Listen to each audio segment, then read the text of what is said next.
Elena here with another episode of Rewired Inspired. And today I have a lovely guest. Her name is Jan Cortan, and her company name is Empower Tarot Coaching. And I'm going to just give you a little information about Jan. Jan retired as the Superintendent of Education, responsible for 21 schools. She has been a tarot reader for many years, but certainly not at her desk with the school board. Through her company, Empower Tarot Coaching, Jan reads tarot over Zoom and in person. For her, tarot taps the subconscious mind in a you can run, but you can't hide scenario. The subconscious is wiser than the logical, rational mind, and we can all benefit from uncovering the hidden versions. When blocks to fulfilling and happy life are revealed by the cards, many clients of Jan make the natural progression of transformational coaching. This coaching model also taps the subconscious, and Jan uses tarot cards to take things even deeper. Thanks to her extensive experience coaching school administrators, Jan's effortless coaching and facilitation skills help her clients feel 100% at ease, examining their lives in a more open fashion. Jan is widely traveled and she has a passion for languages. She has lived in France and England, and she has done immersive programs in Italy, Spain, Mexico, and Costa Rica in order to improve her fluency. She adores cats and has had 1 to 5 at one time. That was a bit much. Right now, she has only one cat, a ragdoll called Queasy, who loves being spoiled and who loves being the center of attention. So, let me introduce you to Jan. Jan, welcome to Rewired Inspired. I am so happy to have you on my show today. Well, thank you so much, Elena, for inviting me. I'm thrilled to be here. Beautiful. I normally start with the story because I feel that the listeners can live vicariously through your story. When did you discover that you have this gift of tapping into the subconscious mind with the tarot? Well, let's see. I guess I will start with growing up when I was observing my dad, who had Algonquin, an Algonquin lineage, and also Irish and French. And he was very psychic, although he never referred to it as such. But he would see spirits in the middle of the night who would wake him up as they were transitioning, and he would chat with them. And he communed with birds that would land on the windowsill and just chat with them too. So I kind of thought this was normal, but as I grew older, I realized it wasn't so normal. But my daughter, when she was about 4 or 5, we became aware that she was also seeing spirits. So I'm actually happy I didn't get that gift. I don't really want to see ghosts everywhere. But when I was in my early 30s, I received a gift of tarot cards and a book all about them. I had never heard of them, believe it or not. And they say it's something that you should be given. You should be given your first deck of tarot cards. So I was so enthralled that I signed up for a course. And I was pregnant at the time. I remember bringing my daughter when she was about 2 weeks old, and we were sitting in a circle with this lovely woman who was teaching all about tarot. My daughter was asleep on the floor, and I think she got it by osmosis because she also reads the tarot. But when I started reading for friends and family, I would just start speeding up as I was reading the cards. It's like something was coming through me, and my top chakra was just buzzing. So I realized, this is it then. This is some kind of gift I have where the messages aren't just coming from me. And that really urged me to continue. So I did continue for many years as a hobby, but it wasn't until I retired from my full-time job that I decided to truly embark on this path. That's beautiful. Tell me this, John. You mentioned so many things, the lineage, your father, your daughter, and that she has also the gift of seeing spirits. You also mentioned in your bio the subconscious mind. How do you tap into that with the tarot reading? I'm really curious to know. Mm. Well, when someone comes for a reading in person with me, or even when I tap into their energy and I select their cards for them and then read over Zoom, there's something very wise about these cards. There's nothing random about what lands. So let's just say let's just do one thinking about when someone is with me. So I just had someone here today for a reading, and they chose their own cards and they handed them to me face down. I placed them. But as I go through them, it's so obvious that it's what they're meant to hear. Everything is just crystal clear. And I continue to draw cards if there are any questions. It's as if, if that person drew the cards and then I had another person enter the room just to test them, it wouldn't work. You just know the cards are always meant for the individual. On one occasion, I had a fellow come and his central card was the Three of Swords, which is a bright red heart with three swords slashed into it.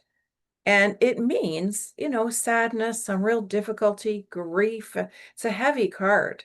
And I asked him straight up, because it was in the position that represented him. I said, "What is troubling you? What is causing you distress?"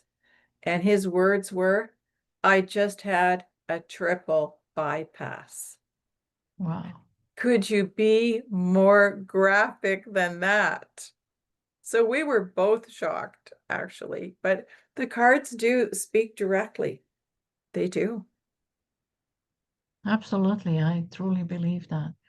And when the cards speak, how do you, for example, if someone, if it's present with you, because you mentioned, you did a reading earlier on, you get them to pick a card.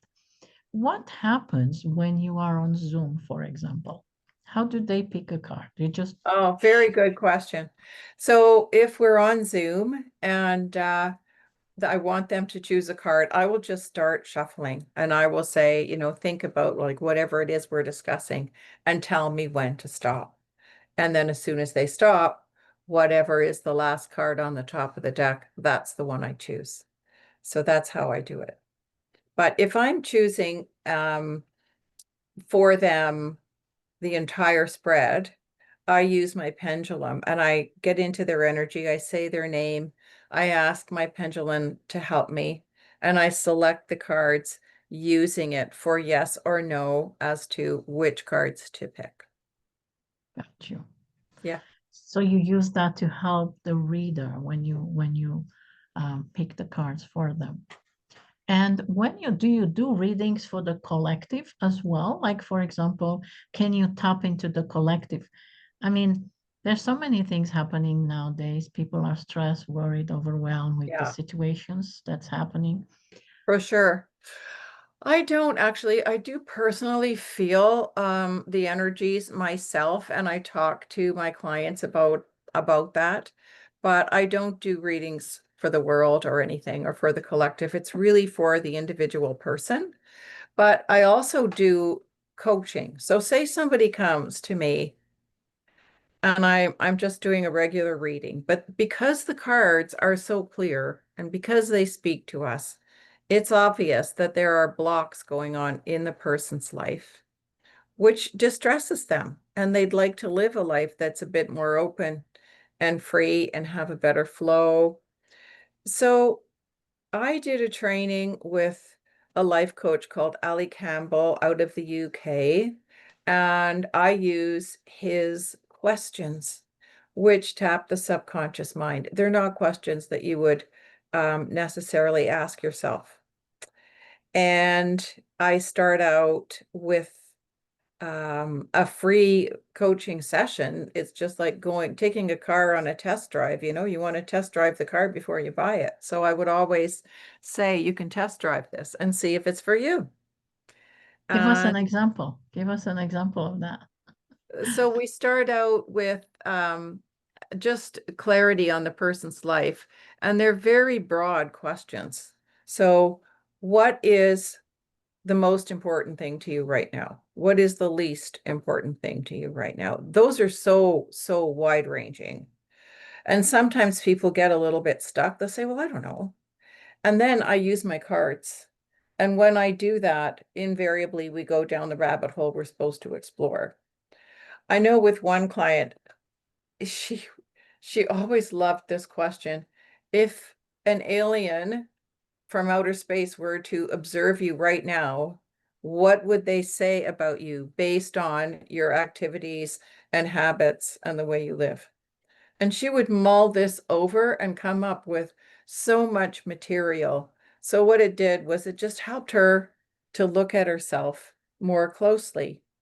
So over time, because this is every second week, over about 18 months to 2 years that they would be with me, it's as if, the client becomes very skilled at just observing themselves, becoming detached from the behaviors that have tripped them up, and being able to say, oh, isn't that interesting? Here I am doing, XYZ again, or whatever it is that they really want to remove. And they're so much better able to adjust their behavior because of this new self-awareness. And then, of course, when we change, the people around us change. That's This is the true. most amazing thing when you can be in a difficult relationship where it's always the other person's fault, right? It's never your fault. Ex- However, when you, Hypothetically saying yes. yeah, for sure. But you shift your own behavior, right? And you think, wow, that's a little different because the other person, the dominoes start to drop and things improve. It's Hmm, quite amazing and very rewarding. very interesting. So you teach people how to bring that awareness on, but you also show them that this is what's being revealed to me through your cards. And if you start doing this, you trigger a change behavior. Is that what I'm hearing? Yes, yes, exactly. And that is what happens. Wonderful. What would you say to someone who has never had a tarot reading? What should they expect? They should expect clarity. I Okay. think that's the biggest thing. That is what I want for my clients, and I keep drawing cards until it's achieved. But it is a conversation. I think this whole notion, if people have a notion of tarot card reading being fortune telling, Right. it's really not that. It's a matter of interpreting what is going on in your life right now. What are the messages for you? What is the guidance for you? What questions do you have? Let's flesh them out. And just being able to have this sense of, yes, I understand now. I see this more clearly. I know what direction to go in. And also, I know what to look forward to because there are always signs of what's around the corner. Right. So the cards will reveal that, but also at the same time, clarity is the most important thing that you want them to walk away with. So that means clarity in whatever issue they come with you. Do they have a specific issue that they need clarity? Some people may have it generally. How do you, through your questions, how do you determine which would be more important from them as you look at those cards? Well, I always ask if there is one particular issue or question that they have, but often there are multiple things going on, in which case We just do a general reading and see what comes up. And then I will say, okay, what have we not touched on that you need to know? And I'll continue to draw cards until everything is answered. I had a client here today whom I had seen 2 years ago. And she called me up on the weekend and she said, Jan, I saw you 2 years ago. And at that time, you channeled for me because I had a question. I was the executor on an estate. Things weren't going well for me personally, and it looked like I wasn't going to get any compensation. And I was kind of disappointed. So I channeled, I just, sat back and let messages come through. And I saw the number 5 and several zeros. And I told her, within 2 to 3 years, you are going to receive a large sum of money. I see a 5 and several zeros. So the reason she called me is that she had just received $50,000. Oh, that's And lovely. I told her also that it wasn't coming from the estate, it was coming from the deceased person who felt badly that it wasn't going well, and she was going to arrange for compensation to occur, which it did. So she was actually back here today for an in-person reading. I don't know if she's looking for another 50 grand or what, but that was really interesting. Well, that's beautiful because that means, when people come back to see you, that means that they've had some clarity and now they want to see what's ahead of them. How often do your clients see you? Do you have a specific time, once a year, twice a year, or whenever? What is their Depends. on average, Depends. They'll just contact me usually when something's going on that they want to know more about. And I'll just accommodate them as quickly as I can. So that's just for a basic reading when they have something on their mind. I would say the people that I see for coaching, I get very, very close to, as you can imagine, because they're sharing a lot of very personal material and we're delving really deeply together. I didn't always use the cards with this coaching, Elena. I would be asking the questions and they came to me from tarot card readings, but they would get stuck on certain questions. And that's when I started drawing the cards to help them. So that's when the magic really started to happen. So I do enjoy that very, very much. So do my clients, because the tarot has that extra layer of wisdom. And we get to dig into this for easily 18 months before they feel, they come to the end of all the questions and they really have moved along. They have this ability of self-awareness like they never have had before, and they've shifted so many behaviors that were not serving them well. Do you tap into, because when you do your coaching with the tarot Mm. and you ask all those questions, do you tap into their lineage? Do you tap into a part of their mind or a part of their reality that it allows you to download those messages? Uh, um, I don't consciously, but I okay. know that I pick up very much on their energy when they're with me, or even when they're, doesn't matter if it's on Zoom, I still do. If they want to have a chat with anyone who has passed on, I also do that. And this happens frequently where I will just go into a trance state and see who will come in and who wants to speak to them. And that's usually quite emotional for people to have a chance to reconnect. So that's just something else that I've kind of uncovered that I seem to do quite easily. So it happens on the unconscious level with you. It's Yeah. not something you're consciously aware of. You just tap into it and it takes you there. Yeah. And I just wait. I just wait until my voice changes a bit and I can feel the energy coming through, and then I just start to speak. Now, I'm assuming this doesn't happen with every client. Does it happen with those that are more open, or do you ask permission? I'm assuming not because it's an unconscious process. Do you get this with, well, what I'm really asking is, does it happen with every client? No, No, absolutely not. It does not, not. right? It does Right. not. But there are clients who ask for something like that because they're feeling bereft. They're maybe still grieving. They feel that a relative or a dear person to them has been, they sense that they're reaching out. They have them on their mind so persistently that they feel, gosh, they really want to connect with me.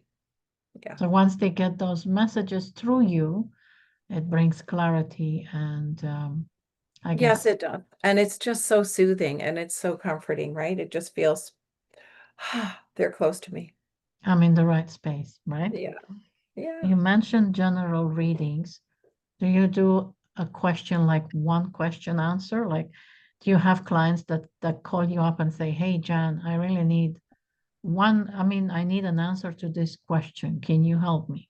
Sure. I have people who call me and say, look, can we just do 20 minutes? This is on my mind. Can you use your pendulum, use the cards? So that I will do. And if I'm not too busy, I'll just do it right away for them because they're just so, distressed. Um, Other times I do different styles of love readings. And love, I mean, it's such an important theme in our lives, isn't it? Yes. And so it could be, will this person come back to me? Will I ever find love? Is this person the right one? What's going on in my relationship? There's so many things to ask. And I have different kinds of spreads that I use to get to the heart of those issues.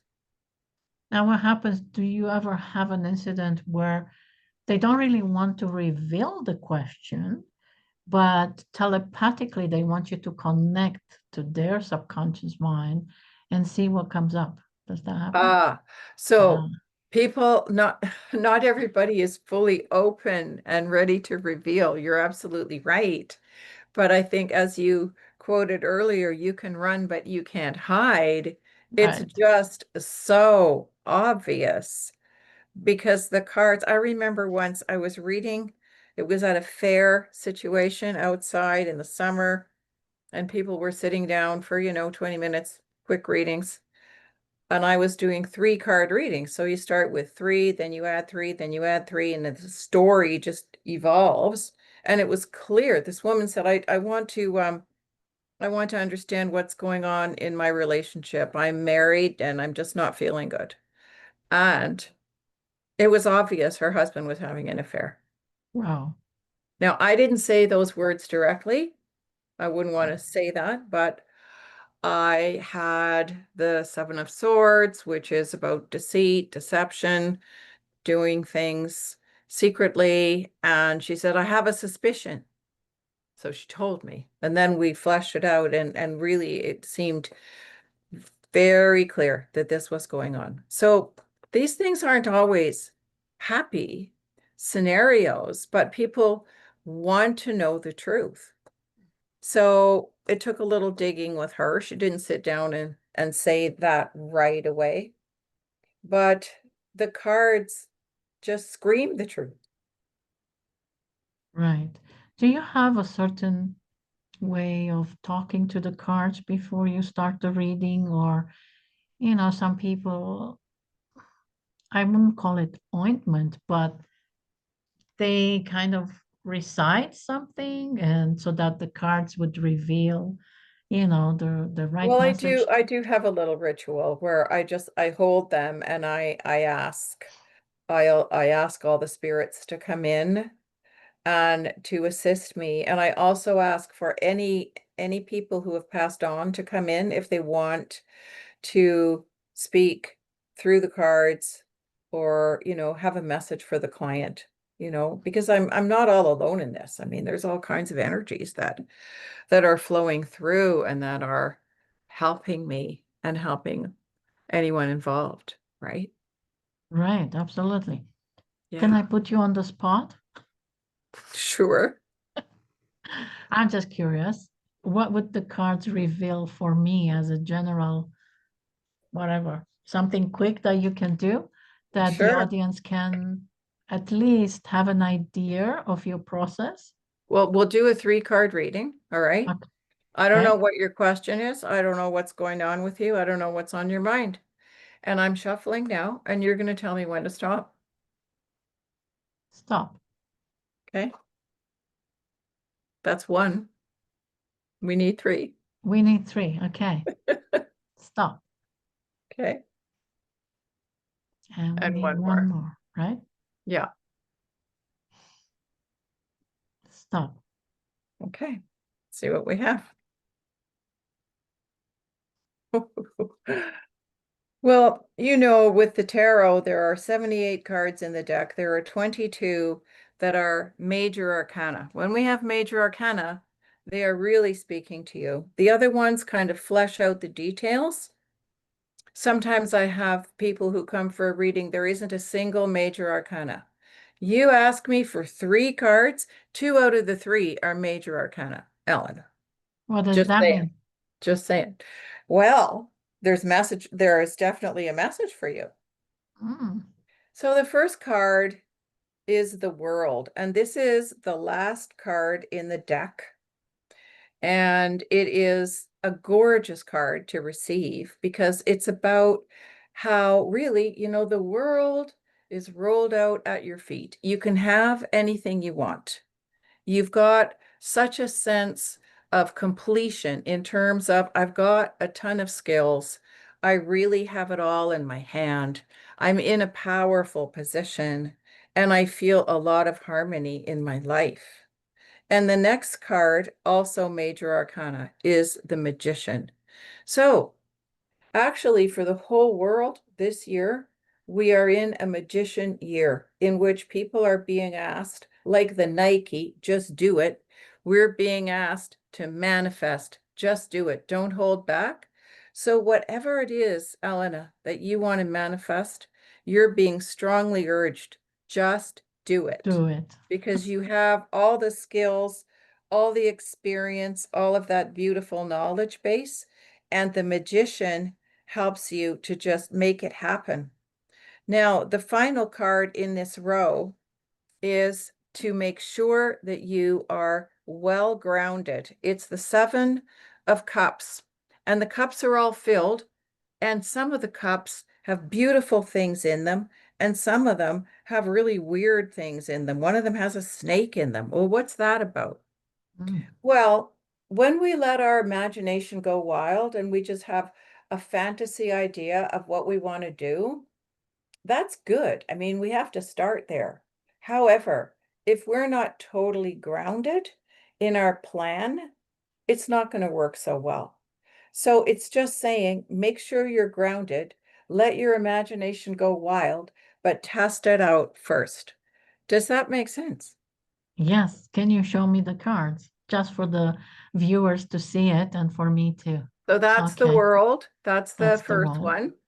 Hmm. And then you have the Magician, which I just love. It's just a gorgeous image. And that's a major arcana, Yes, correct? those were both major arcana. And then this is the one about the fantasy and the imagination and make sure you're grounded. Amazing, amazing. So tell me you said yes. How does that make sense to you, if you don't mind sharing? Well, I do have something in mind that I really want to do. And you just gave me confirmation that all I need to do is do it. Just do it, right? Yes, yes. So I was like in a two worlds. Do I want to do it? Do I want to hold off? Do I want to do it? But since you've shown me those cards, I think I'm gonna do it. I have to do it. Well, Um, and the magician is a very strong one that says you have everything you need to do it. mhm, mhm. I know that, there are times when we hold ourselves back, Oh, yes. um, for for whatever reason, right? And we always think, is it the right time? Is it not? So I'm sure some of your clients come to you saying, well, is this the right time for me to do this or should I hold off? Yes. And for me, that's confirmation that no, go ahead and do it. Do not hold off. No, it's a very, very positive reading with just that little caution. It's very strong for you.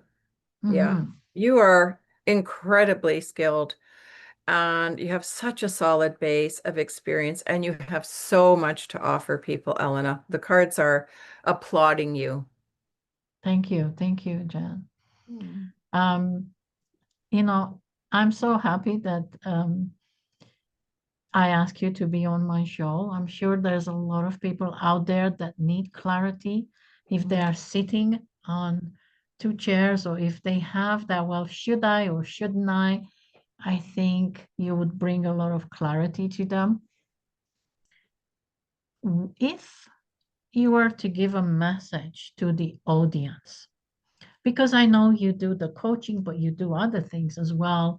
I know you have that beautiful feminine um, how do you call it, where you channel when you help people open their third eye. So if you were to give the audience a message, what would that message be? And then also talk about your other process where you help them become more grounded. Mm. Um, Okay, okay. thank you for those questions. So many people are afraid Mhm. and they get, the nine or 10 of swords so often because they just allow fear to dance in their mind and worry about things that will never arise. And I think living in the now and living in gratitude is so very important. And to know that the universe has your back. If you can sit in gratitude, I mean, I just think about how I start my day. I go to the gym every morning at 6 a.m. I'm in there 5 days a week.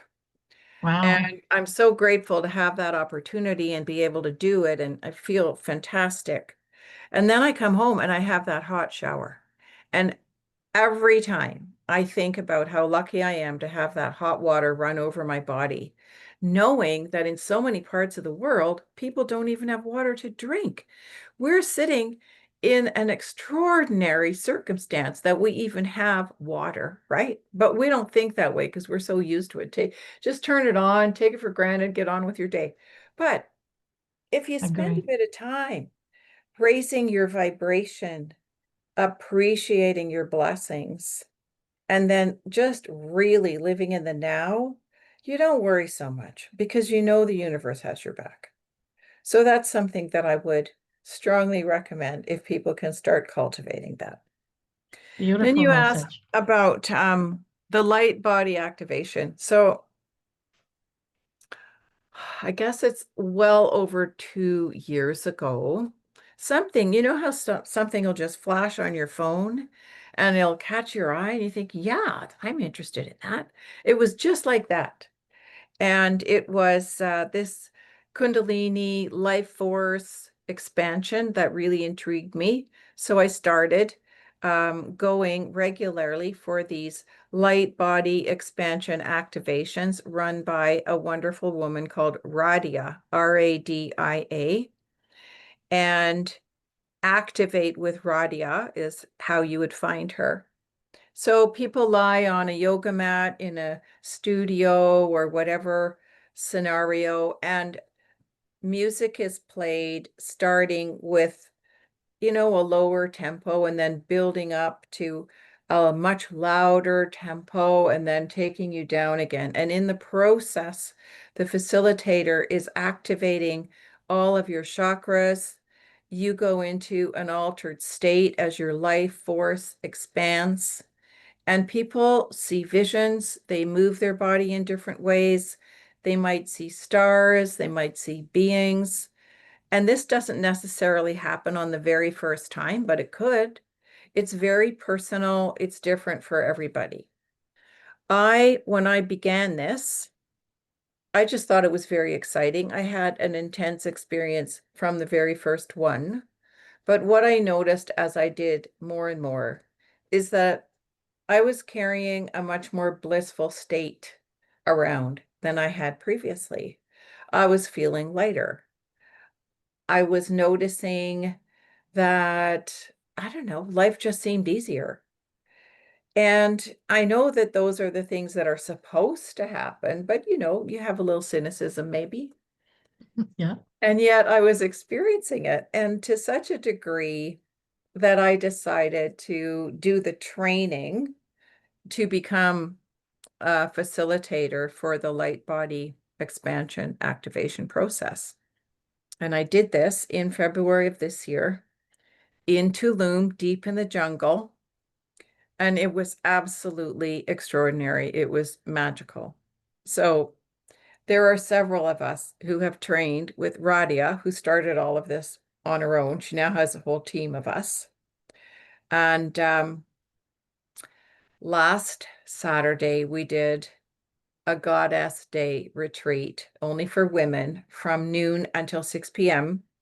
with people on yoga mats having this experience. So we had a cacao ceremony, a blue lotus tea ceremony. We provided lunch, and we did 2 activations. And people were, I won't say fully levitating, but we had that feeling of total bliss, and a lot of intense experiences were had by many, many people. So it's something that I would encourage people to try. I work with Michelle Gennaro, and you can find her under Regulate with Michelle with LLE at gmail.com. And she posts whatever she is doing. She's doing this full time.